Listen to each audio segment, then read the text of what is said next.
advancements did you get for second semester? I'm taking personal finance because my mom keeps on taking my money, so I want to get a bank account. Your mom takes your money? Do you ever get it back? Yeah, well, no, she hides it. That's weird. I don't want to be your friend.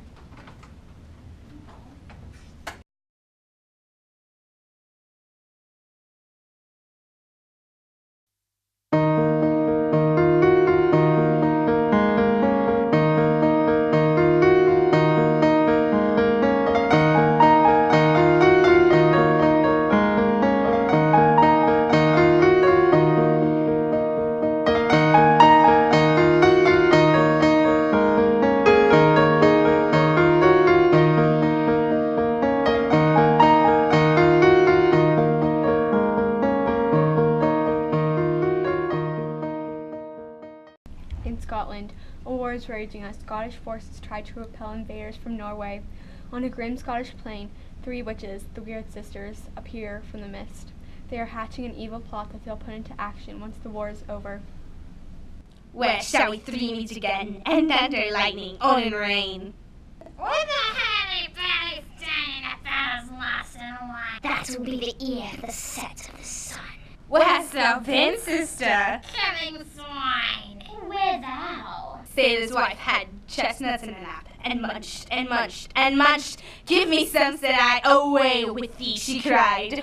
Her husband is away at sea, and look what I have. Show me, show me. Her husband's some, racked homeward he did come. The weird sisters hand in hand, posters on the sea and land. Thus do go about, thrice to thine, And thrice to mine, and thrice again to make up 9. Peace! The charms wound up. As the sisters fade from view, the tide of the battle finally turns. John Macbeth, Banquo, 2 Thanes of Scotland, drive the Norwegian forces out of the country. As King Duncan enjoys the victory, Ross, a nobleman, comes to speak with him. In this dismal conflict, the Thane of Cawdor betrays you. That most disloyal traitor aided Norway's forces. He was a gentleman in whom I put much trust. No more shall he deceive us. Sentence him to death and name Macbeth the new Thane of Cawdor. I'll see it done. Macbeth and Banquo, returning home from battle, come upon the 3 Weird Sisters. So fair and foul a day I have not seen. What are these? They don't look like inhabitants of the earth. You should be women, but your beards keep you from believing it. All hail Macbeth! Hail to thee, Thane of Glamis! All hail Macbeth, hail to thee, Thane of Cawdor. All hail Macbeth, who shall be king hereafter. Macbeth is shocked speechless. The witches have predicted he will gain another nobleman's title and become king. Good sir, why do you seem to fear things that sound so good? Be my noble partner with great predictions. But you say nothing to me. If you can look into time, speak to me. Hail, lesser than Macbeth, and greater! Hail, not so happy yet happier. Hail, you shall father kings, but you be none. The witches vanish. Your children shall be kings, You shall be king. and Thane of Cawdor too, they said. Ross arrives. The king has heard word of your success, Macbeth, and to honor you, he names you Thane of Cawdor. Can the witches speak true? The current Thane of Cawdor lives. Why do you call me by this title? His own treason, confessed and proved, has overthrown him. Thane of Glamis and of Cawdor too. The witches told the truth. Will I be king as well? Stars hide fires. Let not light see my black, deep desires. Back at Macbeth's castle, Lady Macbeth gets a letter from her husband telling her about his meeting with the witches and his new title. Alone, she paces her room. She wants Macbeth to be king, but she believes the only way for this to happen is if he kills Duncan. She doubts he will do it. You can be what you are promised, yet I fear your nature. It is too full of the milk of human kindness. You are not without ambition, but without the evil which should accompany it. Your ladyship, What's your news? King Duncan will dine here tonight. This is great news. Come, you spirits, fill me from crown to toe so that we can do what we must do. Great Glamis, worthy Cawdor. These are great titles, and more will follow. We must do what we can to assure our futures. Duncan will be here tonight. Yes, and when will he leave? Tomorrow. Or shall he see tomorrow's sun, my Thane, look like the innocent flower, but be the serpent under it? Macbeth realizes what she means. He must seem to honor the king, but be ready to kill him. He wants to be king, but he does not want to kill Duncan. We will speak of this further. Later that evening, Lady Macbeth, Duncan, and other guests enjoy a royal banquet, while Macbeth stands out of sight, deeply disturbed by the thoughts of killing Duncan. If it were to be done, then it would be well to do it quickly. But Duncan is here in double trust, as I am his subject and his host. I should shut the door against his murderer, not carry the knife myself. Why have you left the banquet? We will proceed no further in this business. What? Are you afraid of acting to win what you desire? I do all that a man should do. He who dares to do more is not a man. When you dared to commit the murder, then you were a man. If we should fail? Fail? Screw your courage to the sticking place and will not fail. When Duncan is asleep, I will use wine to make his 2 guards asleep. And when they lie in sleep, what can't we do to the unguarded Duncan? And his guards shall bear the guilt of our action. Duncan's guards are asleep. Lady Macbeth has served them drugged wine. Macbeth stands at the bottom of the stairway, still arguing with himself whether or not to kill Duncan.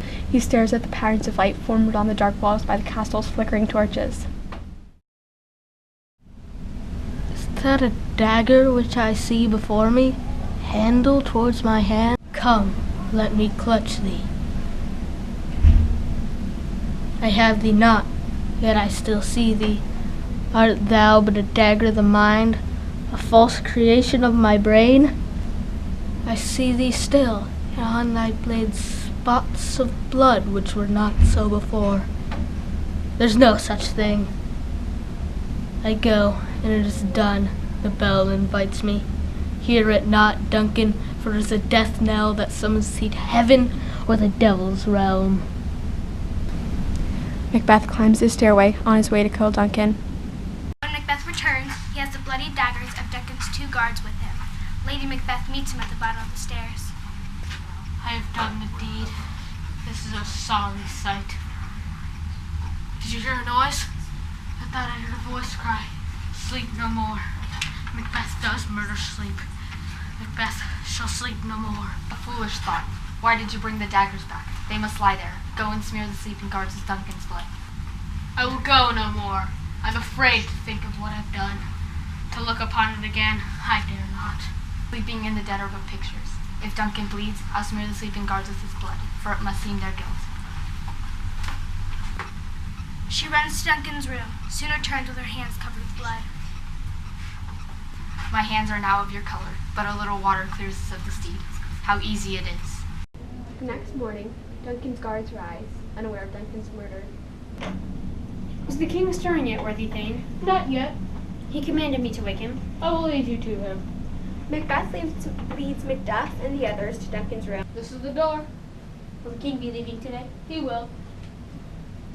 Oh, horror, horror, horror! What is it? Our royal master's murdered! What, in our house? It's too cruel anywhere. Macbeth and Lennox go into Duncan's room. When they come out, Duncan says, Malcolm and Donalbain have arrived. What's the matter? Your royal father's murdered. By whom? His guards, it seems, have done it. Their hands and faces marked with blood, along with their daggers. No man's life is to be trusted. In my fury, I killed the guards. They did not deserve to live. Why did you do that? Malcolm and Donalbain separate themselves from the others. They suspect the truth that Macbeth murdered their father, made it look like the guards did it, and killed the guards before they could tell their side of the story. They realize that as heirs to the throne, their own lives are now in danger. No time now for tears. Let's get away from here. I'll go to England, you go to Ireland. Being separated shall keep us both safer. Here, there are daggers and men's smiles. Because of their sudden disappearance, Malcolm and Donalbain become suspects in their father's murder. In their absence, Macbeth becomes king. Soon after, he speaks to Banquo and Banquo's son Fleance. You have it all now. King, Cador, Glamis. All those weird sisters promised, and I bet you played most foully for it. But hush, no more. Macbeth starts to hatch a plot against his suspicious friend. He fears Banquo will flee and try to help Duncan's son gain the throne. I am holding a supper tonight, and I request your presence. Let your highness command me. Will you go riding tonight? Yes, my lord. Will you go far? as far as will fill up the time between now and supper. Will Fleance go with you? Yes, my lord. Till supper time, then. Banquo and Fleance depart. Macbeth starts worrying more. He is king now, more about the witch's prophecy. But will Banquo's sons overthrow him? For Macbeth to feel safe, he must kill the two. To be king is nothing, but to be safely king. If the weird sisters speak true, I have killed the mighty gracious Duncan only so Banquo's sons can become kings. 2 murderers enter the room. Who's there? Have you considered my request? We shall, my lord, before you commanded us. It must be done tonight, then. Make no mistakes. The death of Fleance is no less important to me than that of his fathers. That night, Macbeth hosts a royal banquet. All the Scottish noblemen are there except for Macduff and Banquo, who are still suspicious of Macbeth. The murderer enters the castle, and Macbeth meets him at the rear door. There's blood upon your face. It's Banquo's then, my lord, his throat is cut. You are the best of the cutthroats, yet he who has done the same for Fleance is even better. Royal sir, Fleance escaped. Macbeth returns to his guests at dinner and finds that there is no seat from at the table. May it please your highness to sit. The table's full. Here's the place reserved. Macbeth looks to the chair, and due to his guilt, he imagines to see Banquo's bloody ghost in there. Which one of you has done this? What, my good lord? You can't say I did it. Gentlemen, his highness is not well. Sit, my friends. My lord is often this way. He has been since his youth. Please, keep your seat. She rushes to Macbeth and whispers in his ear. What are you doing? You're staring at an empty chair. I saw Banquo. It used to be that a man would die, and that would be the end. But now they rise again. My worthy lord, your friends are wondering about you. My friends, I have strange illness that is nothing to those who know me. Come, love and health to all. I drink to the general joy of the table, and our friend Banquo, whom we would miss if that he were here.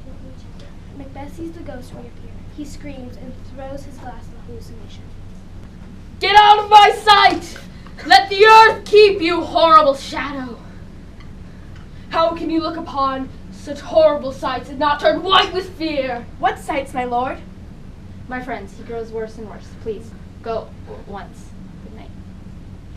The guests quickly leave, and Banquo's ghost is also gone. They said there would be blood, and blood would have more blood. I must go to the weird sisters tomorrow. They must tell me more. I must know the worst.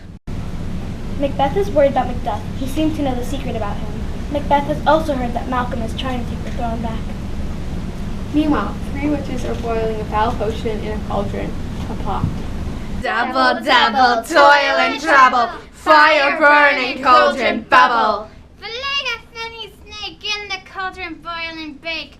Eye of newt and toe of frog, wool of bat and tongue of dog. For a charm of powerful trouble, like an elbot's boil and bubble. There is a knock at the door. By the pricking of my thumbs, something wicked this way comes. Open locks, whoever knocks. How now, you secret black and midnight hags? Tell me what I ask you. Would you rather hear it from my mouths or from my masters? Call him. Let me see him. The witches pour a jug of blood into the cauldron, and a vision rises from the pot. Tell me, unknown power. He knows your thought. Hear speech, but speak you not. Macbeth, beware Macduff, beware the Thane of Fife. The head disappears, and a second vision quickly appears. Macbeth, Macbeth, laugh and scorn the power of man, for none of women born shall harm Macbeth. Then live, Macduff. Why should I fear you? The third vision suddenly appears. Macbeth shall never be vanquished until great Burnham Wood to high Dunsinane Hill shall come against it. Macbeth is greatly relieved. He can't imagine how the forest, Burnham Wood, that surrounds his castle of Dunsinane could ever march upon him. A fourth vision rises from the pot. 8 kings and Banquo's bloody ghost standing behind him. Filthy hags! Why do you show me this? Can this be so? Back at the castle, Macbeth becomes more unstable. Lennox enters the throne room with an urgent message.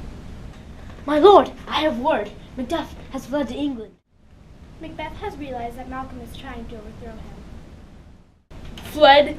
Then I'll surprise and seize his castle. I'll kill his wife, his children, and any unfortunate souls that trace his family line. No boasting like a fool. This deed I'll do before the purpose cool. Back at the castle, Malcolm and Macbeth are preparing to attack Macbeth. I think there will be many hands in Scotland raised in my cause, and gracious England has offered thousands more. I shall tread upon the tyrant's head. No devil is more evil than Macbeth. Ross enters the castle. My gentle cousin, welcome. What's the news, Grief? How does my wife? I have words that should be howled in the desert air, where ears could not catch them. Your castle is surprised, your wife and babes savagely slaughtered. To relate the matter would be Merciful heaven. My children too? wife, children, servants, all that could be found. My wife killed too? I have said. Be comforted. Our revenge will be the medicine to cure this deadly grief. He has no children. All my pretty ones? Did you say all? All? What? All my pretty chickens in one fell swoop? Fight this grief like a man. I shall do so, but I must also feel it as a man. Convert grief to anger. Our power is ready, and Macbeth is ripe for shaking. Back at Dunstane, Lady Macbeth's handmaiden is worried about the lady's constant sleepwalking. She fears that Lady Macbeth is going insane. One night, she asks Lady Macbeth's doctor to meet her outside the lady's room. Here she comes fast asleep. Look at how she rubs her hands. It has become quite a habit with her. I have known her to continue in this for a quarter of an hour. Lady Macbeth sleepwalks out of the room, fiercely rubbing her hands together as if she was washing them. Out, damn spot, out, I say. Who would have thought the old man to have so much blood in him? Did you hear that? The Thane of Fife had a wife. Where is she now? What, will these hands never be clean? She has spoken what she should not, I am sure of it. Here's the smell of blood still. All of the perfumes of Arabia will not sweeten this little hand. This disease is out of my practice. Wash your hands and look not so pale. I tell you yet again, Banquo's buried. He cannot come out of his grave. The doctor realizes that the guilt over the murders is driving Lady Macbeth crazy. In her sleep, she's trying to wash blood off her hands. Unnatural deeds do breed unnatural troubles. Most of the Scottish noblemen are joining the English forces to fight Macbeth and give Malcolm the throne. Back at Dunstane, several scouts give Macbeth reports on the advancing army, which numbers 10,000 men. Bring me no reports till Burnham Wood comes to Dunsinane. I shall not fear. And the boy Malcolm, was he not born of a woman? I will fight till from my bones my flesh is hacked. How is your patient, doctor? Not so sick, my lord, as troubled with fancies that keep her from rest. Cure her of that. What, can he not minister to a mind disease? The patient must tend to herself. Throw medicine to the dogs. I will have none of it.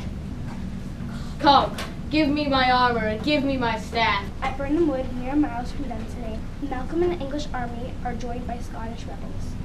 Let every soldier come self a branch and carry before him. In this way, we shall disguise our troops. In preparations for battle, Macbeth hears a scream from inside the castle. What was that noise? It was cry of women, my lord. The handmaiden goes to check on the noise and quickly returns. The queen, my lord, is dead. She killed herself.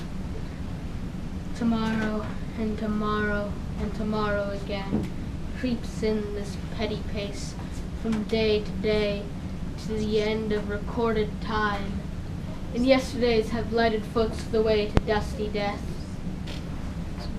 Out, out, brief candle. Life is but a walking shadow. A poor player struts and frets upon the stage to be heard no more. It is a tale told by an idiot, full of sound and fury, that symbolizes nothing. The scout bursts into the room. My lord, I should report what I saw, but know not how to do it. As I stood by watch upon the hill, I looked toward Burnham and, I think, the woods began to move. Liar and slave! Their woods are coming within 3 miles. It's a moving forest.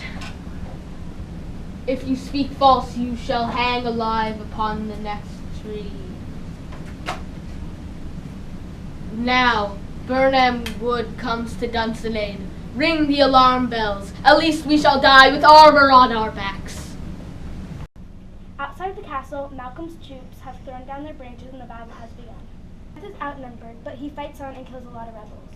Meanwhile, Macduff seeks out Macbeth, hoping for revenge. Show your face, bloody villain. If you not be slain by my sword, my wife and children's ghosts will haunt me still. I've avoided you. My soul is too wet with the blood of yours already. I have no words. My voice is in my sword, bloody villain. You waste your efforts. I live a charmed life which will not yield to one of woman born. Forget your charm. I was not born, but ripped from my mother's womb. Cursed be the tongue that tells me so. I will not fight you. Then surrender, coward. No, though Burnham would come to Dunsinane, and you be not a woman born, I will fight to the last. Lay on, Macduff, and curse be him who first says, hold enough!